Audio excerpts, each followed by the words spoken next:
Corona virus की खतरे की घंटी बज चुकी है, लेकिन बजाय उससे घबराने के हमें जानना होगा कि कैसे फैलता है और इससे बचे कैसे। जब कोरोना वायरस की संक्रमित बूंदें आपके शरीर में मुंह से, नाक से और आंख से किसी संक्रमित व्यक्ति की वजह से पहुंच जाएं, तो आप उससे प्रभावित हो सकते हैं। अब इससे बचे कैसे? नंबर 1, लोगों से दूरी बना के रखें और भीड़ भाड़ वाले इलाकों में जाने से बचें। नंबर 2, अपने हाथों को 20 सेकंड तक लगातार अच्छे से धोएं, ना सिर्फ आगे से, पीछे से भी, उंगलियों के बीच में से भी, नाखूनों को भी और कलाई तक धोएं। नंबर 3, मास्क पहनें और उसे डेली बदलें। नंबर 4, जब भी आपको खांसी या जुकाम फील हो तो तुरंत डॉक्टर के पास जाएं। और नंबर 5, भारतीय संस्कृति को अपनाएं, किसी से हाथ मिलाने की बजाय नमस्ते करें। कोरोना नमस्ते।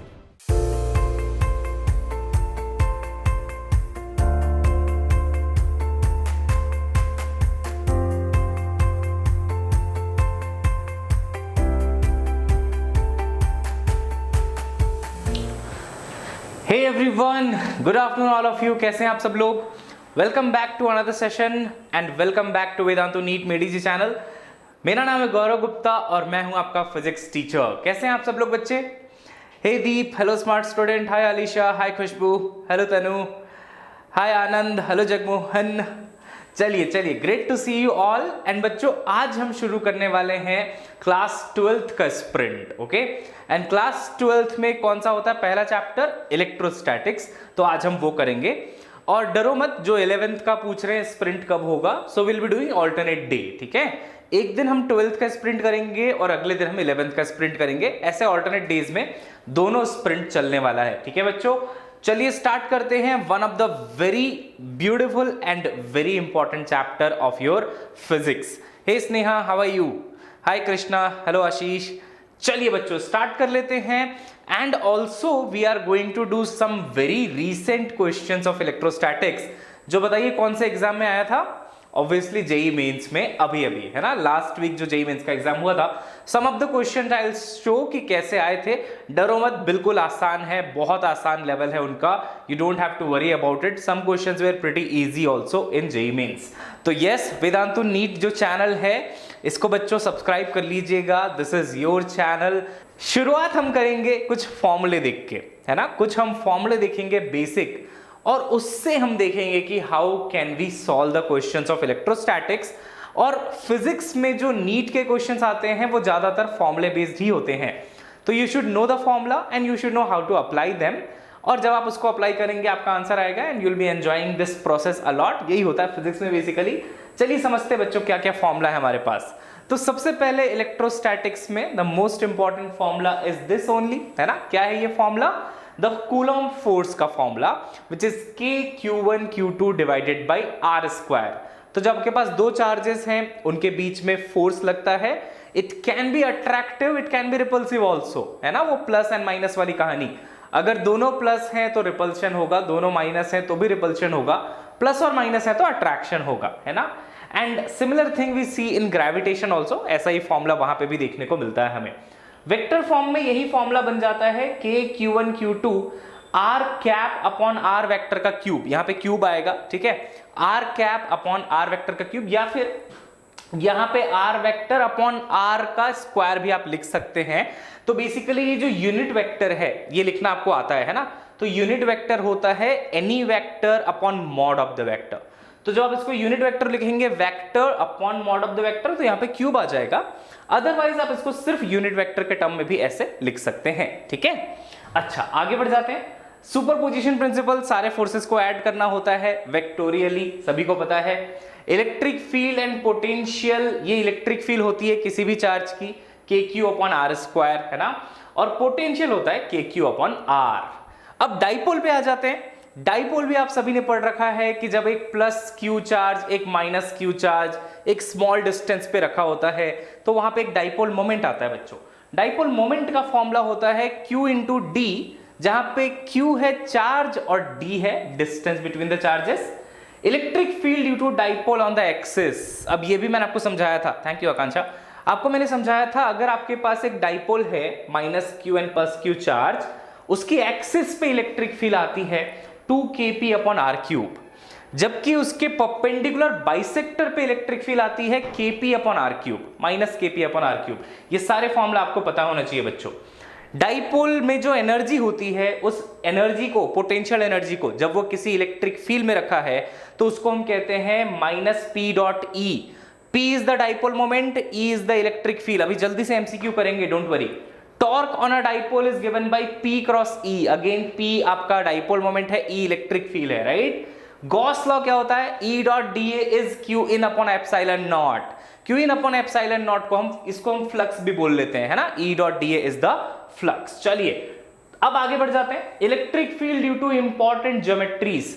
लाइन चार्ज अगर आपके पास हो, ये फॉर्मूले बहुत इंपॉर्टेंट है बच्चों। अगर आपके पास एक लाइन चार्ज है, इनफाइनाइट लाइन चार्ज, लैम्डा उसकी चार्ज डेंसिटी है, तो आर डिस्टेंस पे ये इलेक्ट्रिक फील्ड पाई जाती है, lambda upon 2 pi epsilon naught r. इस पे डायरेक्ट क्वेश्चंस आएंगे। प्लेन चार्ज का मतलब होता है शीट। तो if you have a infinite sheet, मतलब जिसके पास एरिया होगा, उसकी चार्ज डेंसिटी अगर सिग्मा है, तो किसी भी डिस्टेंस आर पे जो इलेक्ट्रिक फील्ड होती है वो होती है सिग्मा अपॉन 2 एप्सिलॉन नॉट, है ना। अगर ये प्लस है तो इस डायरेक्शन में होगी electric field away from the sheet. अगर आप स्फेरिकल शेल लेंगे तो स्फेरिकल शेल के अंदर इलेक्ट्रिक फील्ड जीरो होती है, बाहर होता है electric field KQ upon r square. तो किसी भी कंडक्टर के अंदर इलेक्ट्रिक फील्ड क्या होता है बच्चों? जीरो होता है। इलेक्ट्रिकल पोटेंशियल एनर्जी का फॉर्मूला क्या होता है? KQ1 QT अपॉन आर, है ना। KQ1 Q2 upon r is the electrical potential energy. And electrical potential और इलेक्ट्रिक फील्ड में भी एक रिलेशन होता है। Electric field is minus dV divided by dr। ये सारे फॉर्मूले हैं, और अगर ये फॉर्मूले आपको याद हैं तो क्वेश्चन सॉल्व करना कोई बड़ी बात नहीं होगी, है ना। चलिए बहुत अच्छे, स्टार्ट कर लेते हैं and let's start with a question. चलिए बच्चों, a nice question, and as usual थोड़ा सा मैं आपको टाइम दूंगा। Try this and then we will move ahead, okay. Come on, मैंने सिर्फ आपको फॉर्मूले बताए हैं, ठीक है। फॉर्मूला आपको याद होना चाहिए। If you know the formula then आपसे क्वेश्चन हो जाएगा। तो अब क्वेश्चन करवाते टाइम बहुत अच्छे से आपको एक्सप्लेन कर दूंगा मैं that how do we use all the फॉर्मूले, ठीक है। चलिए, any answer you are getting बच्चों? बहुत ही अच्छा क्वेश्चन है। It says 3 charges are placed on circumference of a circle, है ना। तो देखो यहाँ पे एक सर्कल दिख रहा है आपको और 3 चार्जेस रखे हुए हैं सर्कमफेरेंस पे, है ना। यहां पे एक चार्ज है +2q, यहां पे एक चार्ज है -4q, और यहां पे एक चार्ज है -2q। उसने पूछा ये जो सेंटर है सर्कल का, यहां पे बताइए कितनी इलेक्ट्रिक फील्ड होगी। Okay, Sneha is getting B। Anyone else? बाकी लोगों का क्या आंसर आ रहा है? कम ऑन, अच्छा क्वेश्चन है, आपको मैं पूरा एक्सप्लेनेशन दूंगा, don't worry about it. B आ रहा है क्या बहुत सारे का? अच्छा, okay. Sidhu is getting A, okay, ठीक है। थोड़ी सी तो डेमोक्रेसी है, बट ज्यादातर बच्चे B ही कह रहे हैं, है ना। चलिए ठीक है, देख लेते हैं क्या है इसका सही answer. And moment of realisation, correct answer होगा इसका बच्चों C is the correct answer. Okay, चलिए समझते हैं, है ना। लेट्स ट्राई टू अंडरस्टैंड इस क्वेश्चन को हम कैसे करेंगे। तो बच्चों, फॉर्मूला याद रखना एक अलग चीज होती है फिजिक्स में, लेकिन आपको उसको अप्लाई करना भी आना चाहिए, ठीक है। मिथुन का भाई बर्थडे है आज, तो हैप्पी बर्थडे मिथुन। केक वेक भिजवा दीजिएगा वेदांतों के ऑफिस में। अच्छा, अब देखो ध्यान से, इसको हम कैसे सॉल्व करेंगे। यहां पे बच्चों एक चार्ज +2q रखा हुआ है और यहां पे -2q रखा हुआ है। आपको इलेक्ट्रिक फील्ड का एक छोटा सा कंसेप्ट पता होना चाहिए कि अगर ये एक पॉजिटिव चार्ज है तो इसके अराउंड इलेक्ट्रिक फील्ड होती है अवे फ्रॉम द चार्ज, है ना। और अगर ये एक नेगेटिव चार्ज है तो इलेक्ट्रिक फील्ड होती है टुवर्ड्स द चार्ज, मतलब अट्रैक्ट करता है एक में रिपेल करता है। तो अगर इस चार्ज को कंसीडर करेंगे हम लोग, तो इस पॉइंट पे यानी कि सेंटर पे इलेक्ट्रिक फील्ड किस तरफ होगी बच्चों? ये एक पॉजिटिव चार्ज है, along the line joining away from the charge. Group में भी केक भेज देना, हाँ ये भी सही है, इस डायरेक्शन में होगा। सही है क्या? Electric field due to this 2q charge, direction of electric field will be away from the charge, है ना।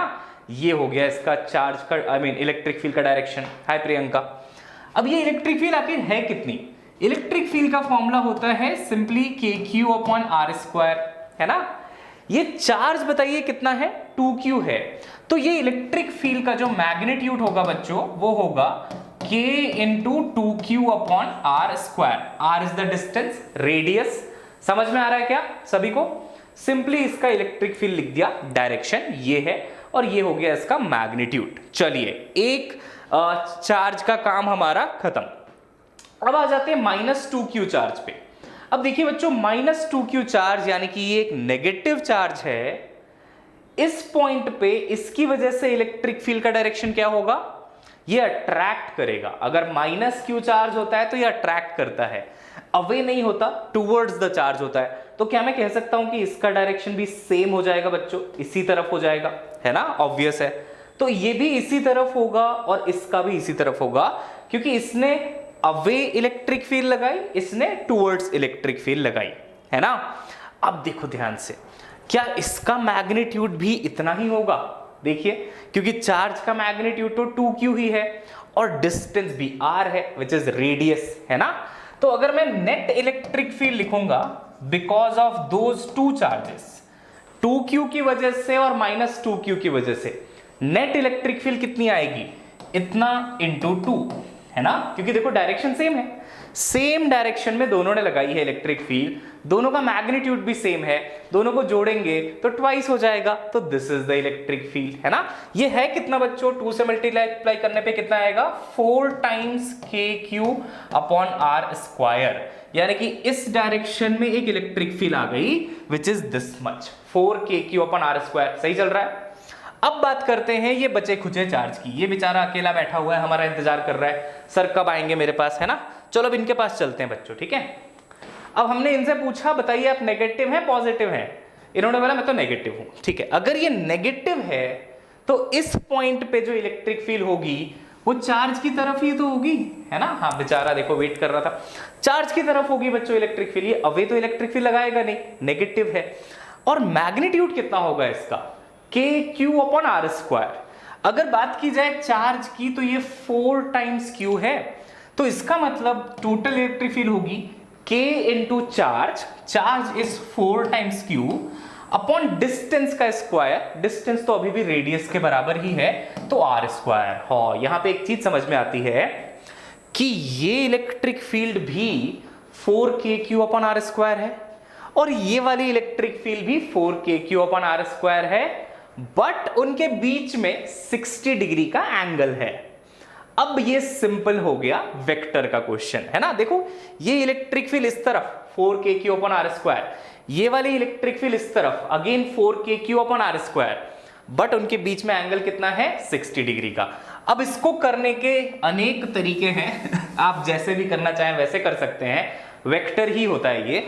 मेरा तरीका ये है कि मैं दोनों का कंपोनेंट लूंगा, ठीक है।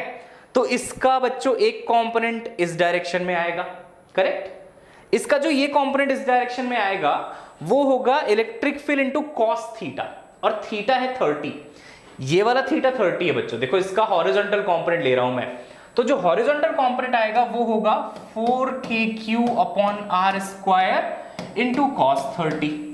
और अगर ध्यान से देखा जाए तो इसका कंपोनेंट भी इस डायरेक्शन में cos 30 ही होगा।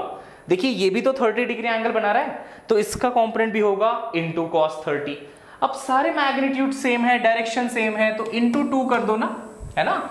तो ये 4kq upon r square cos 30, this is also 4kq upon r square cos 30, 2 times हो गया, दिस इज योर आंसर। अब cos 30 की वैल्यू क्या होती है, √3/2, तो इसको आप लिख सकते हैं सीधा √3/2, ये 2 और ये 2 हो जाएंगे कैंसिल, आंसर ये आ जाएगा आपका, है ना। So √3 times 4kq upon r square.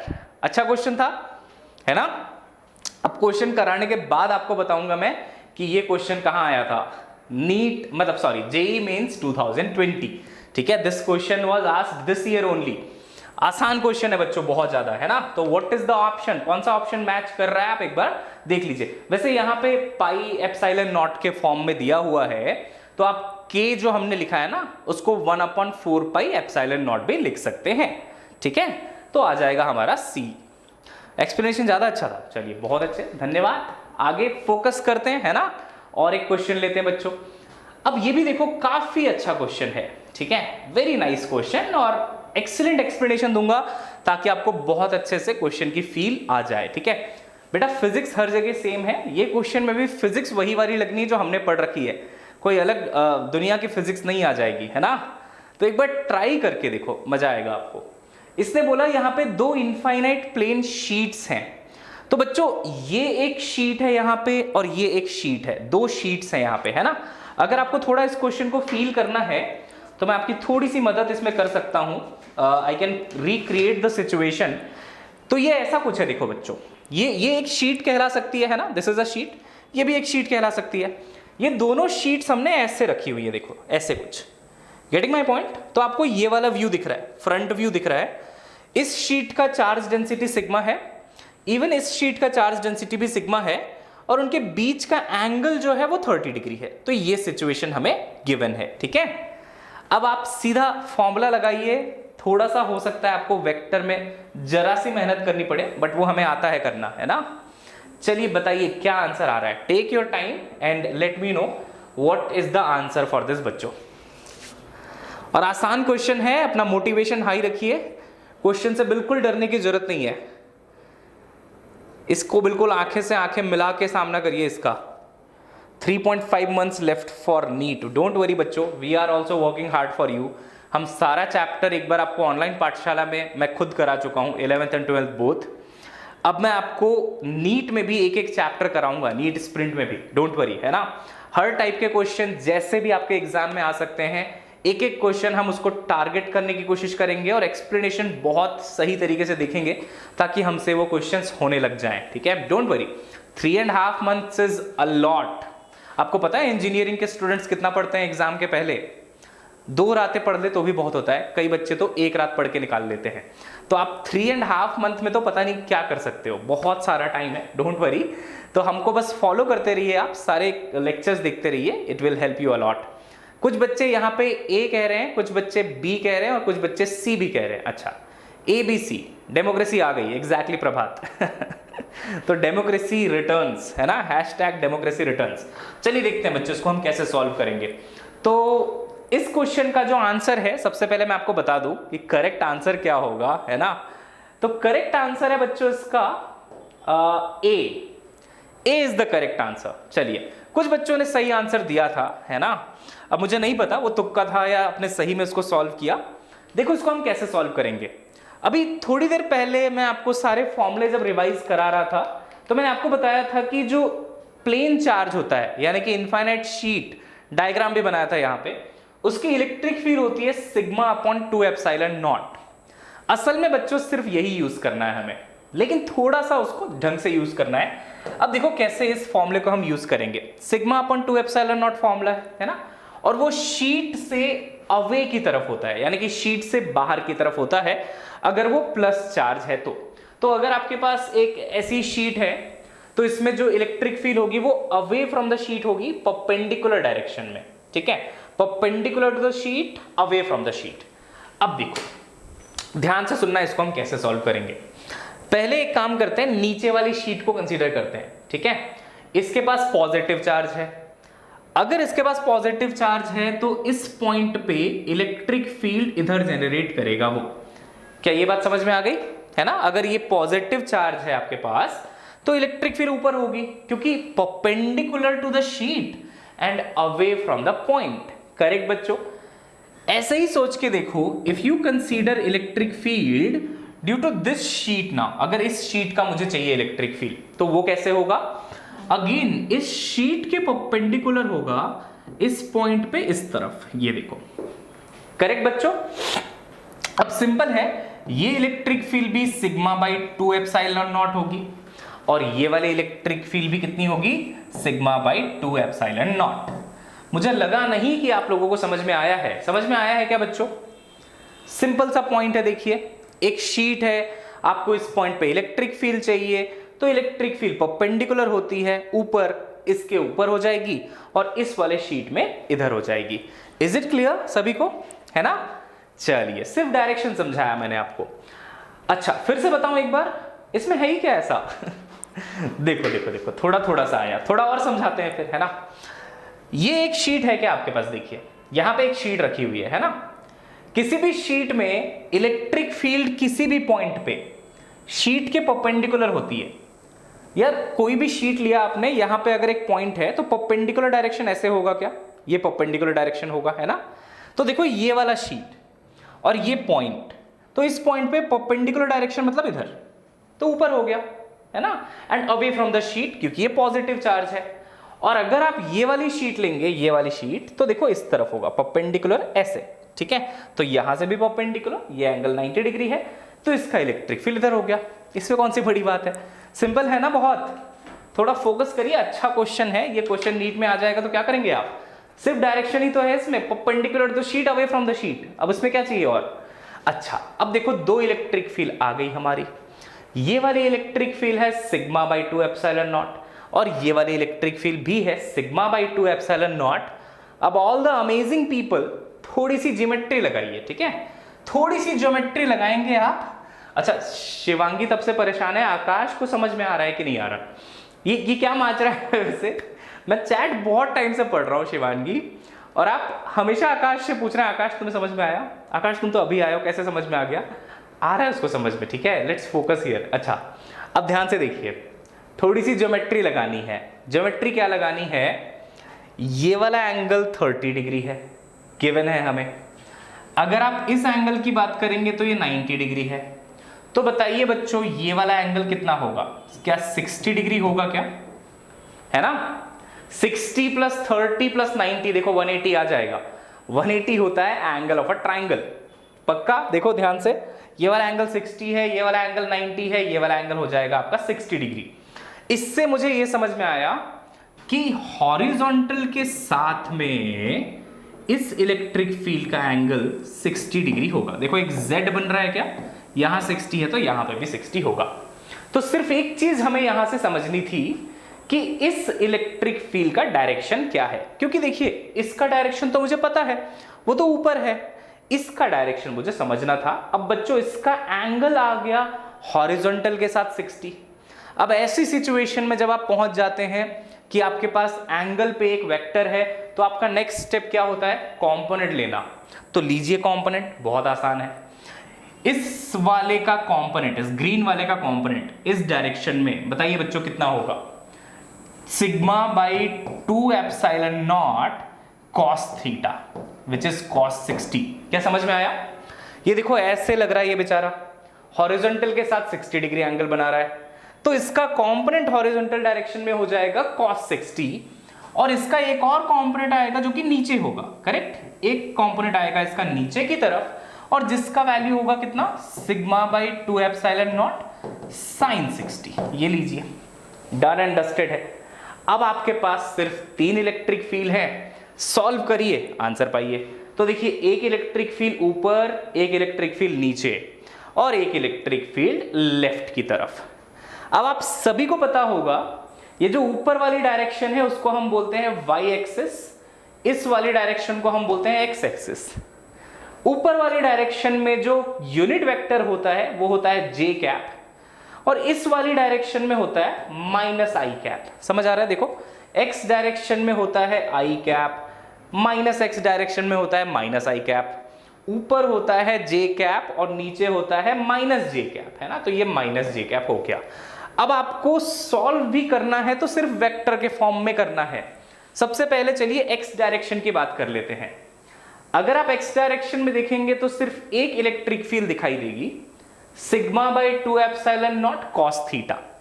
कौन सी डायरेक्शन में, लेफ्ट की तरफ। लेफ्ट की तरफ कौन सा यूनिट वेक्टर होता है, माइनस i कैप। तो बताइए कितना लिखेंगे आप, इसको आप लिखेंगे sigma by 2 epsilon not cos 60 which is 1/2 into minus i cap। सही है बच्चों, फील आ रही है। तो ये हो गया आपका लेफ्ट की तरफ sigma by 2 epsilon not cos 60 यानी कि 1/2 into minus i cap। अब आ जाते हैं x y डायरेक्शन में। y डायरेक्शन में ऊपर की तरफ है सिग्मा बाई 2 एप्सिलॉन नॉट, ऊपर यानी कि j कैप, और फिर नीचे यानी कि माइनस, है ना। तो minus sigma by 2 epsilon naught sine 60 is √3/2 minus J cap. तो माइनस तो मैं लिख चुका हूं, यहां पे मैं लिख दूंगा जे कैप। हो गया बच्चों। अब ये सिर्फ मैंने वेक्टर फॉर्म में लिख दिया है, आई कैप और जे कैप के फॉर्म में। और अगर आप देखेंगे आंसर तो आपको दिख जाएगा आंसर 1 है। कैसे 1 है आंसर देखिए एक बार, ये वाई डायरेक्शन में है ये वाला आंसर। इसमें से एक बार सिग्मा बाई 2 एप्सिलॉन नॉट को बाहर लो, आपको मिलेगा 1 माइनस रूट 3/2। क्या वही चीज लिखी है यहां पे देखिए, सिग्मा बाई 2 एप्सिलॉन नॉट को बाहर लीजिए, 1 माइनस रूट 3/2। एक्स डायरेक्शन जब आप देखेंगे तो एक्स डायरेक्शन में सिग्मा बाई 2 एप्सिलॉन बाहर लोगे तो सिर्फ 1/2 बच जाएगा अंदर, तो माइनस 1/2 एक्स हो गया आंसर। ठीक है, आपको ये क्वेश्चन डराता है, मैं मानता हूं यह क्वेश्चन आपको आंखें दिखाता है, बट अगर आप ध्यान से सॉल्यूशन को देखेंगे तो इस क्वेश्चन में कुछ भी नहीं था। एक शीट गिवन है, इलेक्ट्रिक फील्ड ऊपर, एक शीट इधर गिवन है, इलेक्ट्रिक फील्ड इस तरफ, दो इलेक्ट्रिक फील्ड आ गई। इस इलेक्ट्रिक फील्ड के पास कोई एंगल है, उसके दो कंपोनेंट्स ले लिए, कंपोनेंट्स लेके सिर्फ वेक्टर फॉर्म में लिख दिया है और कुछ भी नहीं किया है। Right, yes, that's it, done and dusted. समझ में आ गया क्या? वेक्टर थोड़ा सा ठीक ठाक होना चाहिए आपका, तो आपका आंसर आ जाएगा। क्वेश्चन का पोस्टमार्टम हो गया। चलिए बहुत अच्छे, लेट्स मूव अहेड बच्चों। ए was the correct answer for this, है ना। अब बढ़ते हैं थोड़ा आगे। ठीक है, अब देखो ये क्वेश्चन जो है ना, इसमें कोई ऑप्शन नहीं है, ये इंटीजर टाइप क्वेश्चन है। कोई नहीं, हमें तो समझना है क्वेश्चन को हम कैसे सॉल्व करेंगे, है ना। बहुत सिंपल क्वेश्चन है वैसे, अगर आप ध्यान से देखेंगे तो बच्चों आपको फ्लक्स का फॉर्मूला पता है क्या? ये क्वेश्चन मैं आपको कराता हूं। ठीक है, फ्लक्स का जो फॉर्मूला होता है, ये हाइलाइटर ऑन हो गया, एक सेकेंड। तो फ्लक्स का जो फॉर्मूला होता है बच्चों, flux is given bye E dot D A vector. क्या सभी को पता है ई डॉट डी ए होता है फ्लक्स का formula, where E is the electric field, D A vector is the area vector, है ना। अगर मैंने एक एरिया ले लिया आपके सामने, मान लो ये कोई एरिया है, बताओ इस एरिया का एरिया वेक्टर किधर होगा? What is the direction of area vector for this? तो आपको याद होना चाहिए एरिया वेक्टर हमेशा 90 डिग्री पे होता है एरिया के, समझ आ रहा है। तो ये डायरेक्शन हो जाएगी इसके एरिया वेक्टर की। क्लियर हुआ क्या?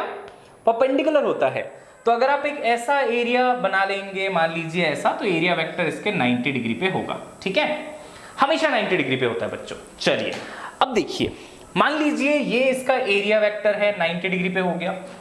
मान लीजिए इलेक्ट्रिक फील्ड भी अगर सेम डायरेक्शन में है, तो बताइए कितना एंगल है इलेक्ट्रिक फील्ड और एरिया वेक्टर में?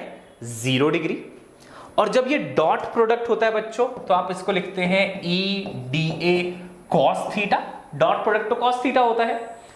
अगर दोनों का डायरेक्शन सेम है, इलेक्ट्रिक फील्ड का और एरिया का, तो एंगल कितना है? 0 डिग्री। और अगर एंगल 0 डिग्री है तो cos 0 की वैल्यू होती है 1, यानी कि आपका जो फ्लक्स होगा वो हो जाएगा electric field into area. Simple है ना। तो अगर इलेक्ट्रिक फील्ड और एरिया वेक्टर 0 डिग्री पे हैं तो आंसर आता है E इंटू ए। अब इसमें एक स्पेशल केस है, मान लीजिए ये आपका एरिया है, ठीक है, और मान लीजिए ये है आपका area vector. Obviously area vector normal हो गया है ना, परपेंडिकुलर डायरेक्शन में। इमेजिन करो बच्चों कि इलेक्ट्रिक फील्ड अब ऐसे है, ऐसे देखो इस तरफ से ऐसे जा रही है इलेक्ट्रिक फील्ड। तो मैं एक और इलेक्ट्रिक फील्ड यहां पे ड्रॉ करता हूं विच इज लाइक दिस, ये लो। क्या अब आप लोग बता सकते हो इलेक्ट्रिक फील्ड में और एरिया वेक्टर में कितना एंगल है? ये area vector, right, this is the electric field बच्चों। इलेक्ट्रिक फील्ड में और एरिया वेक्टर में कितना एंगल है नाउ? 90 डिग्री। दिख रहा है 90 डिग्री। तो इस इलेक्ट्रिक फील्ड का एरिया वेक्टर के साथ एंगल है 90 डिग्री। अगर ये एंगल 90 डिग्री हो जाए तो फ्लक्स कितना मिलेगा? ई डी ए कॉस 90, और कॉस 90 की वैल्यू होती है 0, यानी कि फ्लक्स हो जाएगा 0। अब सुनो, मैं आपको समझाना क्या चाह रहा था, ठीक है। मैं आपको यह समझाना चाह रहा था कि फ्लक्स का मतलब क्या होता है। फ्लक्स का मीनिंग होता है बच्चों the number of electric field lines crossing an area. तो अगर इलेक्ट्रिक फील्ड लाइन ऐसे जा रही है then it is crossing the area. तो अगर वो क्रॉस कर रही है एरिया को तो ये आंसर आ रहा है आपका E इंटू ए। बट अगर इलेक्ट्रिक फील्ड ऐसे है तो असल में उसको क्रॉस नहीं कर रही, वो टैंजेंट है एरिया के। सिर्फ टेंजेंट आके ऐसे निकल गई, इसको बोलते हैं छू के निकल जाना। टेंजेंट का मतलब क्या होता है बच्चों? छू के निकल गई इलेक्ट्रिक फील्ड। तो यहां से वो सिर्फ इसके टेंजेंट ऐसे निकल गई, यानी कि किसी भी इलेक्ट्रिक फील्ड ने एरिया को क्रॉस नहीं किया, तो फ्लक्स कितना आया? 0। फ्लक्स की फील आ रही है क्या? क्योंकि अगर ये फ्लक्स की फील आपको आ गई तो आप ये जेई मेंस का क्वेश्चन चुटकियों में सॉल्व कर देंगे। जेई मेंस का क्वेश्चन है ये, लेकिन बहुत अच्छा है और कंसेप्चुअल है। समझ आया आपको, है ना? अगर इलेक्ट्रिक फील्ड ऐसे क्रॉस करती है तब तो कुछ वैल्यू होगी फ्लक्स की, बट अगर ये टैंजेंट है तो टैंजेंट में फ्लक्स का वैल्यू हो जाएगा 0। अब आते हैं इस क्वेश्चन में, ठीक है? समझ आया? चलिए बहुत अच्छे, अब इस क्वेश्चन में आ जाते हैं बच्चों, ठीक है? देखो ये क्वेश्चन क्या कह रहा है, कुछ तो अजीब अजीब सी वैल्यूज गिवन है पहले तो हर पॉइंट की, डोंट वरी अबाउट दैट, उसका हम परेशानी नहीं होते उससे। इसने बोला कि जो इलेक्ट्रिक फील्ड है उसका मैग्नीट्यूड और डायरेक्शन गिवन है। अगर आप ध्यान से देखेंगे तो इलेक्ट्रिक फील्ड है आई कैप में और जे कैप में। तो एक चीज मुझे समझ में आ गई कि इलेक्ट्रिक फील्ड एक तो एक्स डायरेक्शन में होगी, और एक्स डायरेक्शन बच्चों यहां पे ऐसे है, और दूसरी होगी माइनस जे डायरेक्शन में। देखो यहां पे माइनस है और जे है। अब देखेंगे ध्यान से तो ये आपका वाई डायरेक्शन है। जनरली ऊपर होता है वाई डायरेक्शन, बट जो क्वेश्चन में दिया मैं तो वही लूंगा, है ना? इस डायरेक्शन में एक्स है और इस डायरेक्शन में वाई है। तो बच्चों इसका मतलब ये है कि इलेक्ट्रिक फील्ड की डायरेक्शन ऐसे है, एक तो एक्स डायरेक्शन में है और एक है माइनस वाई डायरेक्शन में, यानी कि ऐसे कुछ, ठीक है? तो अगर हम एक क्यूब बना लेते और क्यूब को ऊपर से देखते, मान लो एक क्यूब बना लेता हूं मैं, ठीक है? तो क्यूब तो नहीं है, डस्टर से काम चला लेंगे, मान लो ऐसा कुछ है ये चीज। तो एक इलेक्ट्रिक फील्ड इस तरफ है, एक्स की तरफ, ठीक है बच्चों, और एक इलेक्ट्रिक फील्ड है माइनस वाई, मतलब अंदर इधर। तो एक इलेक्ट्रिक फील्ड इधर है, एक इलेक्ट्रिक फील्ड इधर है। उसने पूछा फ्लक्स 1 अगर फ्लक्स है एबीसीडी एरिया का, तो देखो एबीसीडी एरिया है ये वाला, ये है क्या एबीसीडी एरिया बच्चों? ये वाला देखो, है ना, ऊपर वाला सरफेस। ये जो सरफेस है ऊपर वाला, उसके लिए एरिया वेक्टर किस तरफ होगा? ऊपर ही होगा, ऐसे। समझ आ रहा है? एरिया वेक्टर इसका ऐसे हो जाएगा, यानी कि z डायरेक्शन में हो जाएगा। और इलेक्ट्रिक फील्ड तो z डायरेक्शन में है ही नहीं। इलेक्ट्रिक फील्ड या तो x में है या तो y में है, यानी कि इलेक्ट्रिक फील्ड इसको सिर्फ छू के निकल रही है ना? सिर्फ छू के निकल रही है। और इलेक्ट्रिक फील्ड जो एरिया के साथ एंगल बनाएगी वो 90 डिग्री होगा। समझ में आ रहा है? देखो ये इलेक्ट्रिक फील्ड है और ये इलेक्ट्रिक फील्ड है। अगर आप एरिया वेक्टर के साथ एंगल देखेंगे इलेक्ट्रिक फील्ड का तो कितना है? 90 डिग्री। और अगर वो 90 डिग्री है तो बताइए इसका फ्लक्स कितना होगा everyone? What is the flux? Exactly Prabhat, बहुत अच्छे, 0। यानी कि इस सरफेस से फ्लक्स हो गया 0। फील आई क्या बच्चों? Tell me everyone. सिंपल है बहुत, है ना? अगर आपको कंसेप्चुअल क्लैरिटी आ गई तो बहुत ही ज्यादा सिंपल है। आपको सिर्फ ये देखना है कि इलेक्ट्रिक फील्ड और एरिया वेक्टर का एंगल कितना है। यहां पे वो 90 डिग्री था, इसलिए फ्लक्स हो गया 0। आ गया? चलिए नेक्स्ट पे आ जाते हैं। नेक्स्ट कह रहा है φ2 बताओ। और φ2 कौन सा एरिया से है? φ2 इज फ्रॉम BCEF। अब बच्चों BCEF कौन सा है? ध्यान से देखना, ये है B, ये है C, ये है E और ये है F, है ना? तो मैं BCEF को यहां पे ऐसे ड्रॉ करता हूं, देखो ध्यान से देखना, ये BCEF है ना? अब अगर आप इनके पॉइंट्स का डिस्टेंस निकालेंगे ना तो ये 2 और 2 आ जाएगा, मतलब एरिया इसका होगा 4। सबको आता है क्या डिस्टेंस निकालना पॉइंट्स के बीच का, या एरिया निकालना आता है कि आपको एरिया वेक्टर? या मैं सिखाऊं आपको? देखो एरिया वेक्टर निकालना बहुत सिंपल है। कोई भी एक साइड ये वाला ले लीजिए, एक साइड ये वाला ले लीजिए, उसको मल्टीप्लाई कर दीजिए। तो देखो ये वाली साइड है 3i और ये वाली साइड है 3i + 2j। एक वेक्टर यहां से बनेगा, एक वेक्टर यहां से बनेगा, इसका एरिया हो जाएगा बच्चों 4, ठीक है?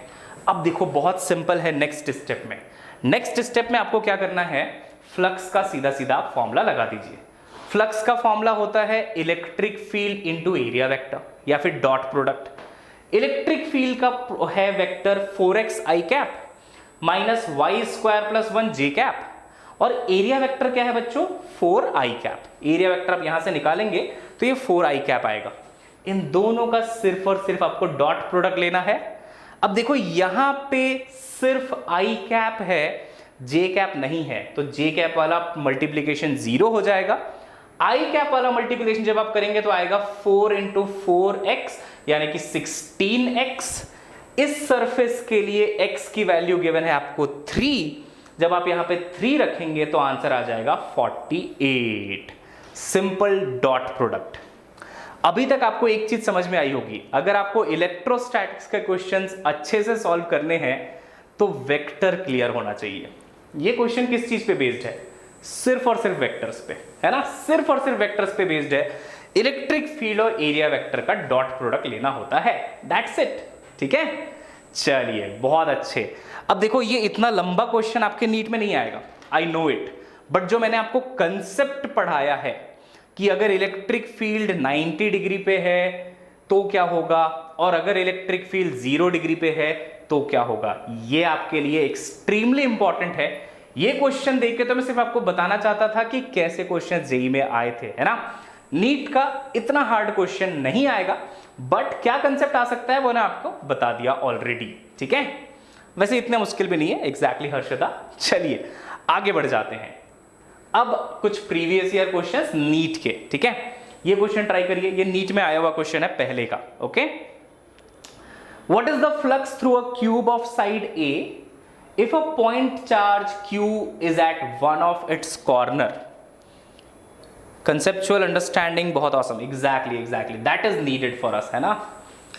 तो देखिए क्यूब हमें गिवन है और क्यूब के एक कॉर्नर पे एक चार्ज रखा हुआ है, ठीक है। तो मान लो ये वाला कॉर्नर है, यहां पे एक चार्ज रखा हुआ है q। वो पूछ रहा है what is the flux through a cube of side a if a point charge of q is at one of its corner. क्या आंसर आ रहा है? बी। ओके, डेमोक्रेसी खत्म कर दी। अच्छा देखो अब आसान आसान क्वेश्चन चालू हो गए, ठीक है, डरने की जरूरत नहीं है।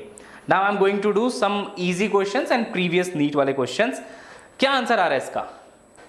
सर क्वेश्चन में घुमा दिया, एग्जैक्टली। तो इसका आंसर आएगा B, that is q/8 epsilon naught. सही आंसर है आपका। चलिए देखते हैं कैसे हम इसको सॉल्व करेंगे। तो बेटा जब भी आपको ऐसे कोई अनसिमेट्रिक केस गिवन होता है, आप उसको सबसे पहले बनाते हैं सिमेट्रिक। सुना होगा आपने, है ना। तो अगर आपने कोई भी सरफेस लिया, क्लोज्ड सरफेस, तो वहां से फ्लक्स कितना आता है? Any closed surface of random shape if it is having a q charge inside, तो फ्लक्स होता है q/एप्सिलॉन नॉट, है ना, according to the Gauss law. तो अगर आपके पास एक क्यूब गिवन है और इसके कॉर्नर में यहां पे चार्ज है, तो ये सिमेट्रिक नहीं है असल में, तो आप इसका आंसर नहीं दे पाएंगे। इसको सिमेट्रिक बनाने के लिए इसके आसपास आपको बहुत सारे क्यूब्स रखने पड़ेंगे। हाँ, जैसे हेमीस्फीयर को स्फीयर बनाते हैं, तो बहुत सारे क्यूब्स रख के आप 8 क्यूब जब रखेंगे तो ये सिमेट्रिक केस बनेगा। तो मान लो ये वाला वो क्यूब है जिसका फ्लक्स हमें चाहिए, तो इसमें चार्ज यहां कहीं पे आ जाएगा अंदर में, that will be actually symmetric. तो जो टोटल 8 क्यूब्स हैं उनका फ्लक्स होगा बच्चों q/एप्सिलॉन नॉट। तो अगर 8 क्यूब से q/एप्सिलॉन नॉट है तो एक क्यूब से कितना होगा? From 1 cube it will be how much? q/एप्सिलॉन नॉट अपॉन 8। तो आंसर हो जाता है ये वाला अपना, है ना।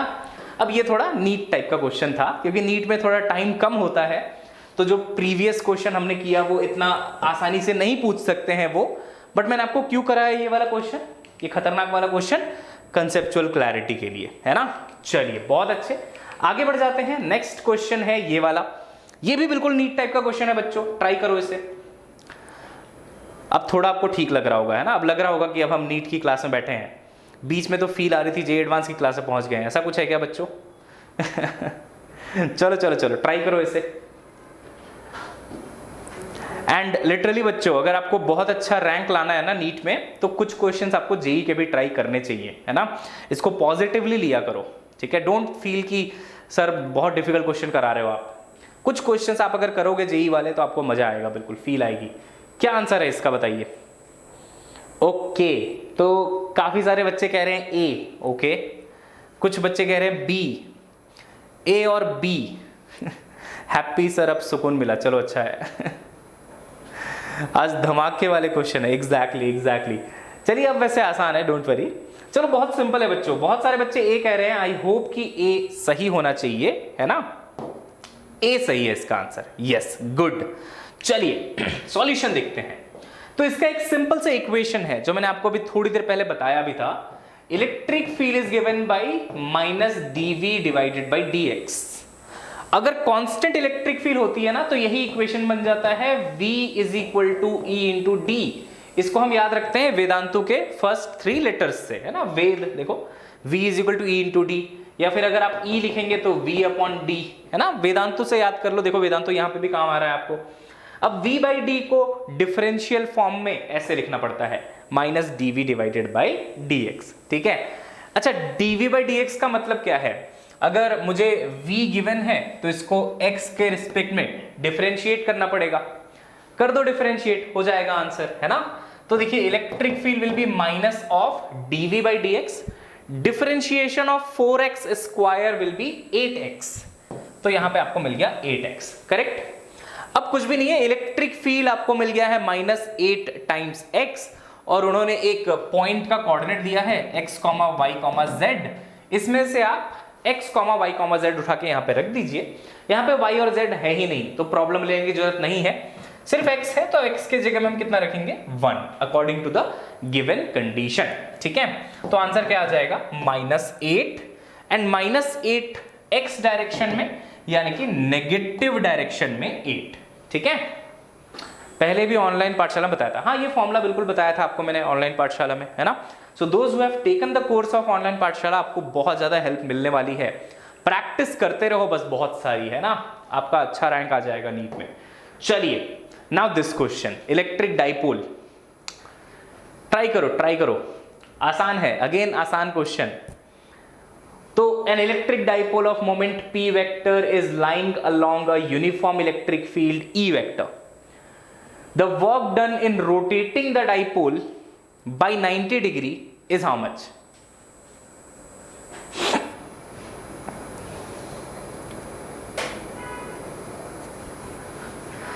Okay, thank you technology. हाँ जी, क्या आ रहा है answer? What is the answer? बहुत सारे बच्चों ने ये बोला है ना, क्या बात है, बहुत अच्छे। चलिए देखते हैं ए सही आंसर है या नहीं है। तो the correct answer is A only, P into E.